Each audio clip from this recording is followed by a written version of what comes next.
Disney's readaptation of Snow White underperformed because of Rachel Zegler's narcissism and dragging politics into promotion.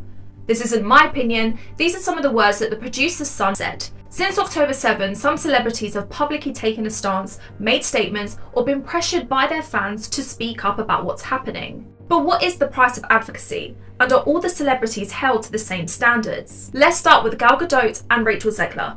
Rachel Zegler tweeted, "And always remember Free Palestine," on August the 12th of 2024 while promoting Disney's Snow White trailer.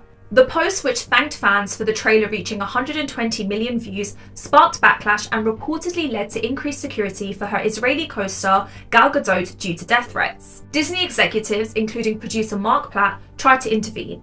In fact, Mark reportedly flew to New York to personally tell Zegler to delete the tweet, but she refused. Platt approached Zegler again when she posted "F Donald Trump" and "May Trump supporters never know peace" on Instagram, which eventually led to Platt requiring the actor to have a social media guru to vet any posts of hers before the film's release on the 21st of March. Pro-Israeli and pro-Trump groups boycotted the film, and industry insiders blamed Zegler's activism for the film's poor performance. But what about her co-star Gal Gadot? Gal Gadot also made a statement following the October 7 attacks. She said, "I stand with Israel, you should too. The world cannot sit on the fence when these horrific acts of terror are happening." Gadot served in the Israeli military during the 2006 Lebanon war and actively made statements supporting Israel, but has not been blamed for the movie's underperformance, despite her previous films having below average ratings. In fact, she received her star on the Hollywood Walk of Fame on Tuesday, March 18, making her the first Israeli actress to do so.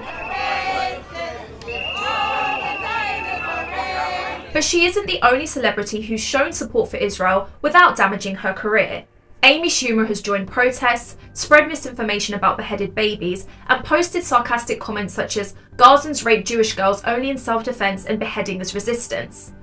All of which has had no impact on her Netflix deal, including her comedy film Kinda Pregnant, which was released in February 2025, and an upcoming untitled stand-up set to premiere this year. Jerry Seinfeld has openly endorsed the Israeli military by chanting "Let's go IDF" at a New York Mets game in October 2024, despite Israel being accused of genocide and war crimes. Let's go IDF!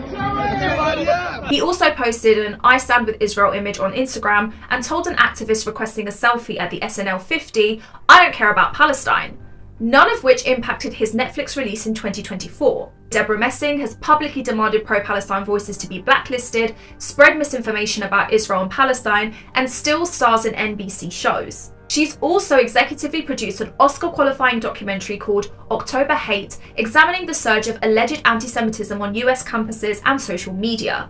On the other hand, Melissa Barrera was fired from Scream 7 for calling Gaza a concentration camp.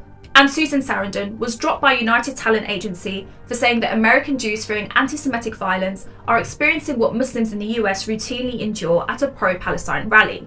She also accused Israel of war crimes and said that the October 7 Hamas attacks needed to be contextualized within 75 years of Palestinian suffering. So is it fair to say that Zegler's tweet is the reason Snow White was unsuccessful?